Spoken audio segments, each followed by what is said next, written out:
Mrs. Crawford, your mother's condition is critical. We need to operate immediately. The words ricocheted down the antiseptic hallway, buzzing over polished linoleum and into my bones. St. Luke's smelled like lemon cleaner and fear. I pressed my phone to my ear, calling Douglas for the 6th time, each ring a little blade. When he finally picked up, the blade twisted. "What is it now, Virginia?" "I'm in a meeting," he said, flat, impatient, like I was a robocall he couldn't quite block. "Mom's being rushed into emergency surgery. I need you here." My voice cracked on need. The fluorescent lights hummed like a threat, a breath from his end, then, "Can't. Big things happening. Handle it yourself." The call died. So did something I'd been nursing back to life for years. My name is Virginia Crawford, 47, dutiful daughter, wife of 15 years, keeper of a house that holds a century of our breath inside its walls. In that moment, alone in a too-bright corridor in Birmingham, I finally admitted what I had been refusing to name. My marriage wasn't broken. It was abandoned. Nurses swept my mother past on a rolling silver island, her skin the color of paper, her hospital bracelet clinking against the rail. Through the glass, I caught a flash of her fingers, my fingers, before they disappeared behind heavy doors. I sank into the ICU waiting room chair and stared at a painting of lilies until it blurred. My phone buzzed. Douglas, secured my future. Sold the estate. Leaving for Brazil tonight with someone who actually makes me happy. Goodbye. The message didn't land. It detonated. Then, oddly, a calm rolled in behind the blast. I typed one word back. Fascinating, it wasn't bravado. It was calculation. Douglas thought he was the chess player. But I'd been studying the board for months. A private investigator. Quiet copies of paperwork. Camera feeds no one knew existed. He believed I was distracted, too consumed with caregiving and grief to notice the scaffolding of our life quietly being unscrewed. He forgot who built the house of details that kept our world standing. The house. Our Victorian 1887, wide porches and taller stories. The kind of place where summer breathes through lace curtains and winter speaks in radiator sighs. 4 generations of Crawfords crossed its threshold, stained its floors with muddy boots and celebration. Father's laugh once traveled the wood-paneled halls like a warm front. Mother's roses climbed the brick like they were going home. Douglas used to love it, or he played the part well. Early on, he spent Saturdays on his knees in the garden beside my mother, clipping back the climbers and asking questions about soil pH like a student looking for extra credit. He brought coffee to my father while they debated roof lines and property lines and legacy. When he talked about his work back then, junior partner, bright-eyed, ready to protect the little guy, his eyes had light in them. 5 years ago, the light turned to glass. Late nights became later. The language changed. Control, leverage, assets. After my father died 3 years back, the angle got sharper. He presented efficiencies for the estate like it was a portfolio, not a life. Items went out for appraisal and never came home. Small things at first. A silver letter opener. A travel clock. Then heirlooms. Then jewelry. Every time I asked, he smiled a careful smile that wasn't for me. 2 months ago, I found a receipt in his email. Down payment on a luxury condo in Rio de Janeiro. That's when I hired Juliana, a PI who preferred receipts to rumors. He's meeting buyers, she told me last week, voice low through the phone, and he's presenting forged documents that suggest he has full authority to sell. He's careful, Virginia. Practiced. That word still tastes like copper. He was careful. But my grandmother was careful first. Long before Douglas, she placed the property in an irrevocable trust with teeth. She'd seen too many fortunes leak out during hospitals and funerals when grief makes quick decisions. The house wasn't simply protected. It was wrapped in law and love. In the ICU, night fell like a curtain. The vending machine's hum kept time with my heartbeat. My mother's surgery stretched long, then longer. My nerves frayed until they looked like whispers. Juliana called again. Check your email. Now. Dozens of photos blinked open. Douglas laughing over oysters with his secretary, Angela. My mother's sapphire at her throat. Douglas signing something in a glass-walled office. Douglas loading boxes into our car, champagne sweating in his fist, Angela's red smile pressed against his shoulder. Then the documents.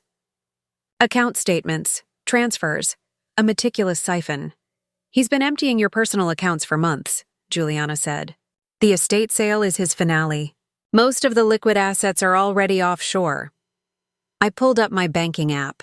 $840 in my personal account. The joint account, a desert. Tears rose and I let them sit without falling. In the same minute, another text from Douglas arrived, smug and careless. Took care of those dusty photo albums in the library. Buyers want the house empty next week. Time to move on. The albums. My grandmother's handwriting. The faces that built the rooms. For a second, I thought I might be sick. The estate security feed bloomed on my phone. Douglas and Angela, tipsy and triumphant, ferrying labeled boxes through our front door like thieves at a yard sale. They clinked glasses in the foyer beneath our family portrait, as if to toast the erasure. Virginia, Juliana said gently, pulling me back. There's more. 2 first-class tickets to Rio leave tonight. He's been recording your calls with the hospital. He wanted proof your mother was too ill to interfere. The doctor appeared just then, framed by the doorway like a promise. Mrs. Crawford, your mother is stable. The surgery went well, but recovery will be long. I nodded so hard my neck hurt, fingers pressing into my grandmother's diary in my bag. Inside, tucked in the spine with a key, was the original trust agreement. The one with the clause Douglas never imagined. The clause that turned his big exit into a small, quiet trap. Out in the hall, I dialed a number from Juliana's notes. Mr. Reynolds? My voice was steady. I understand you're the buyer my husband found for our family estate. Ah. Yes, he said, cheerful and confident. A beautiful property. Your husband is quite the negotiator. $3.2 million is a steal, frankly. We wired funds this morning. He mentioned an opportunity in Brazil that... I suggest you contact your bank immediately and stop that transfer, I said. Douglas has no authority to sell. The property is in an irrevocable trust, and any sale without documentation from the trust administrator is fraud. Silence. Then a breath sucked through teeth. I'm sorry? I believe that makes you an unwitting participant in a crime, I added, not unkindly. Check the purchase agreement. You'll find irregular signatures. Creative paperwork is something my husband excels at when it suits him. Juliana slipped into the waiting room, eyes meeting mine. She handed me a folder, a clean strike, copies of the trust, bank records, a tidy map of theft. On cue, my phone lit up. The name Douglas glowed like a hazard light. Dropped off final paperwork with the buyers. Be grateful. Heading to the airport with my real future? I didn't answer. I didn't need to. The line between confidence and confession is thin, and he'd just stepped over it. Juliana's laptop chirped. Airport team's in place, she said.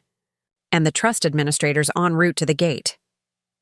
The ICU lights dimmed to midnight mode. Machines sighed. My mother slept. Through the glass, I could see the rise and fall of her chest, stubborn, steady.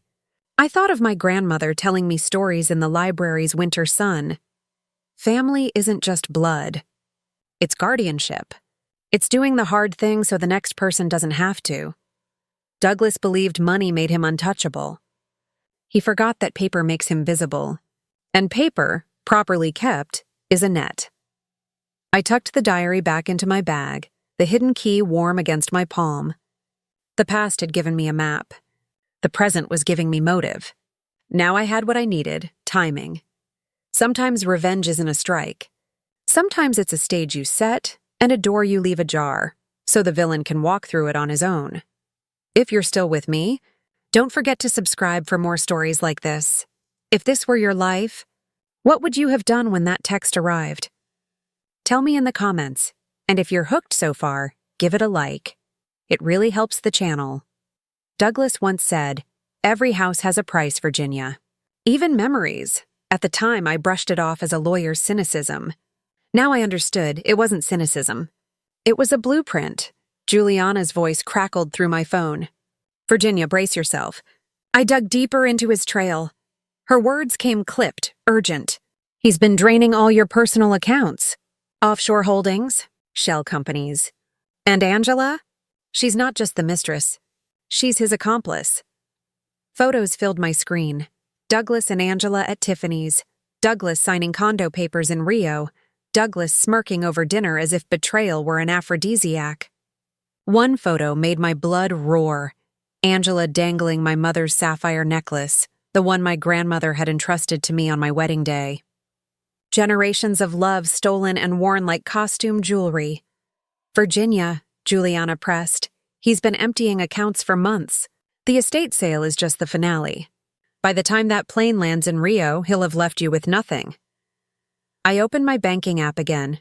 Personal account, $842.13. Joint account, empty. The numbers glared back like mocking laughter. My hands shook, but I held on.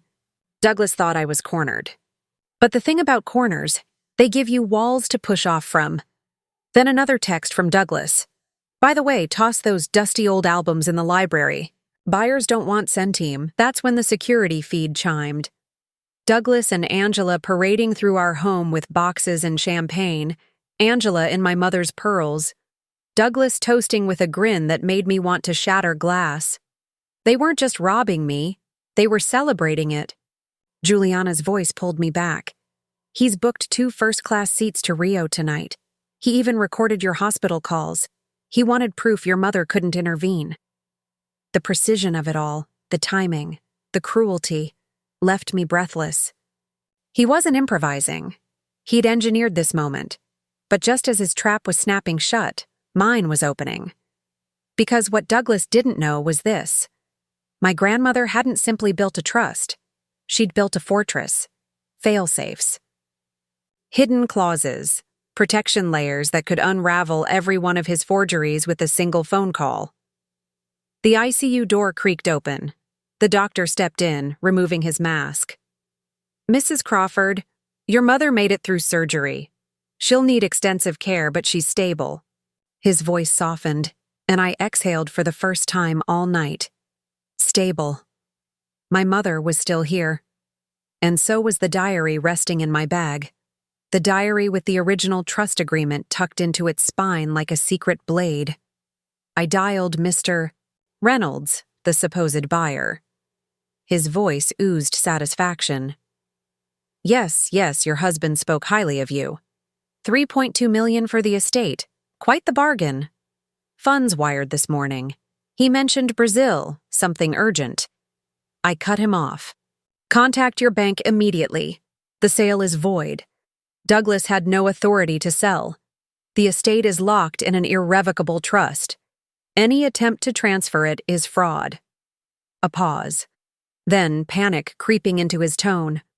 What are you saying? I'm saying you're about to be dragged into federal fraud charges if you don't act now. Check your contract. The signatures won't match county records. Juliana slipped into the ICU room, a folder pressed to her chest. Trust documents, bank statements, enough to paint Douglas not as a husband or even a cheat, but as a criminal. She gave me a quick nod.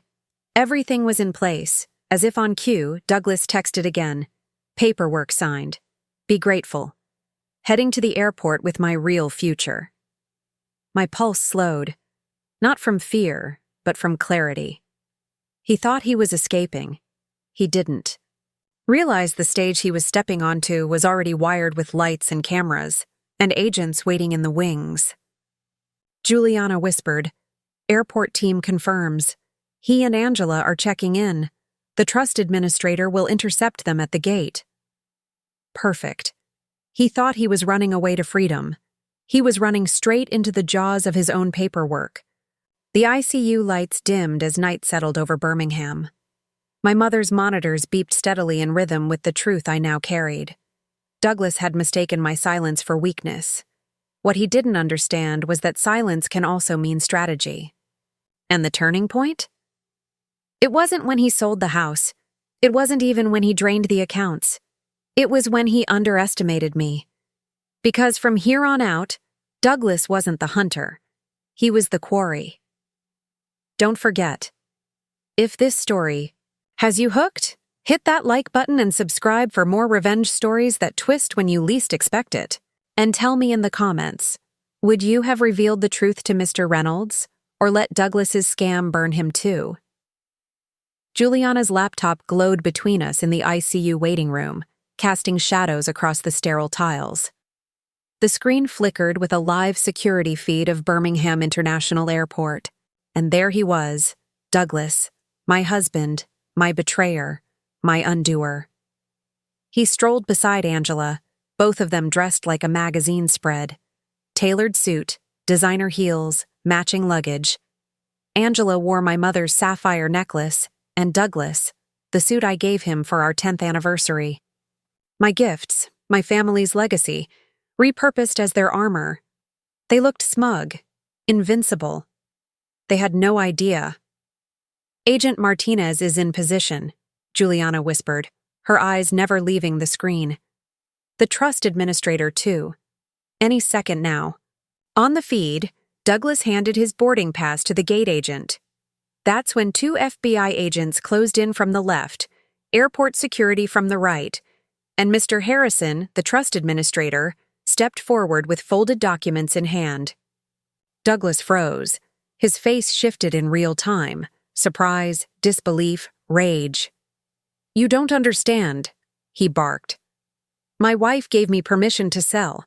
I have documentation." "Forgery," Mr. Harrison interrupted coolly. "The Crawford estate has been in an irrevocable trust for over 20 years. Even if your wife wanted to, she couldn't authorize a sale." The color drained from Douglas's face. Angela clutched his arm, but he shoved her forward like a pawn sacrifice. He bolted, made it 10 steps. Security slammed him to the ground. My mother's bracelet, stolen, hidden, skittered across the floor as the cuffs snapped shut. I should have felt vindicated. Instead, I felt hollow. Watching him writhe on the airport floor, I realized betrayal doesn't just break your heart. It rewrites who you are, but Douglas wasn't finished twisting the knife. My phone buzzed with one final text, written like a sneer. "You think you're clever? Check your mother's insurance." Oops. My stomach dropped. I called the hospital billing office immediately. The truth scorched me. Douglas had canceled my mother's insurance days before, disguising it as cost-cutting. The surgery alone would have bankrupted us. Except, 3 months ago, when Juliana first discovered his schemes, I had already moved my mother under my own policy. His trap collapsed under its own weight. Another move he thought he controlled, already neutralized. Juliana's laptop pinged again. Angela, the loyal secretary turned accomplice, had slipped away during the chaos at the airport. But not for long. The estate's security cameras caught her breaking into Douglas's study. She headed straight for the safe. I gripped my grandmother's diary, felt the hidden key in its spine. "Let her try," I whispered. On screen, Angela entered the code, swung the safe open with a triumphant smile, and instantly the study door slammed shut. Locks clicked into place, vents hissed, a fine invisible mist sprayed, coating her in UV dye that would brand her for weeks. Angela pounded on the door, screaming. The trap my grandmother installed decades ago had claimed its thief. Juliana smirked. "Your grandmother thought of everything." "She always did," I said, eyes stinging. 2 weeks later, in court, I sat in the gallery as Douglas and Angela shuffled in wearing orange jumpsuits instead of tailored suits. The arrogance was gone. Their faces sagged under the weight of 37 charges: fraud, conspiracy, theft, attempted real estate swindle. The prosecutor held up a thick folder. "We have documented proof that Mr. Crawford targeted multiple families during medical emergencies.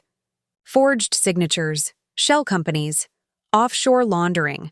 The UV-marked documents recovered from his safe outline every crime." Douglas's lawyer tried to object. The judge silenced him. Bail. $5 million each. Neither could pay. They were led away in chains, their eyes sweeping the room until they landed on me. Douglas glared. Angela looked away. I simply folded my hands over my grandmother's diary and smiled. They had destroyed themselves. All I did was open the door.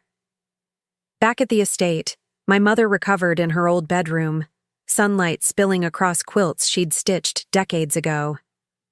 The garden bloomed again, roses climbing the brick like survivors. In the library, I sat in my grandmother's favorite chair, her diary warm in my lap. I thought of her words. The best trap is the one they walk into themselves. Douglas believed wealth was numbers on a screen. But real wealth, true legacy, is what survives betrayal. Family, history, protection. And that estate, standing tall through storms and schemes alike, was proof of it. I closed the diary, listening to the quiet hum of the house around me. My grandmother's wisdom lived on. My mother's smile was safe again. And Douglas? Douglas would have nothing but time to think about the fortune he tried to steal, rotting in a cell he built himself. If you've followed this story all the way through, thank you. Don't forget to subscribe for more real revenge stories where betrayal meets poetic justice. Drop a comment below. Do you think Douglas got what he deserved, or should Virginia have gone even further? And if this story gave you chills, smash that like button. It really helps the channel grow. Because sometimes the sweetest revenge isn't what you take back, it's what your enemy loses forever.